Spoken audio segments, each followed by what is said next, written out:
Hi friends, இப்போ நான் சொல்ல போகிற அப்டேட்ஸ் மாதிரி இன்னும் நிறைய அப்டேட்ஸ் உங்களுக்கு தெரியும். என்னோடய சேனலை சப்ஸ்கிரைப் பண்ணிக்கோங்க.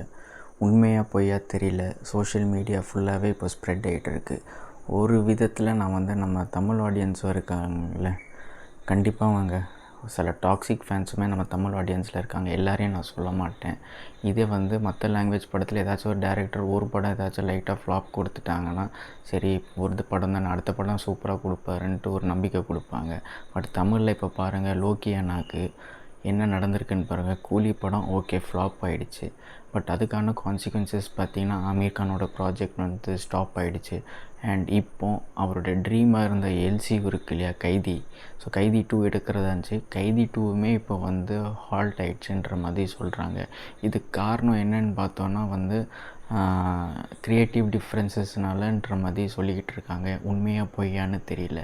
இதே இந்த கேஜிஎஃப்பு, RRR, புஷ்பாவெல்லாம் நம்ம அப்படி பாராட்டுறோம். பட் நம்ம தமிழில் டேரக்டர்ஸ் இருக்கிறது, ஒரு கமர்ஷியல் டேரக்டர்ஸ் இருக்கிறதே 1-2 பேர் தான். அதுலேயும் இப்படி போயிட்டாங்கன்னா அதுக்கப்புறம் நாளைக்கு தமிழ் சினிமா டோட்டலாகவே அழிஞ்சு போயிடும். அடுத்த லாங்குவேஜ் வேறு படத்தை பார்த்து நம்ம ஏங்கிக்கிட்டு இருக்க வேண்டியது தான். எங்கே போய் முடிய போகுதுன்னு தெரியல. ஸோ உங்களுக்கு ஏதாச்சும் தாட்ஸ் இருந்துச்சுன்னா கமெண்ட் செக்ஷனில் போடுங்க, அதை நான் பார்த்து தெரிஞ்சுக்கிறேன்.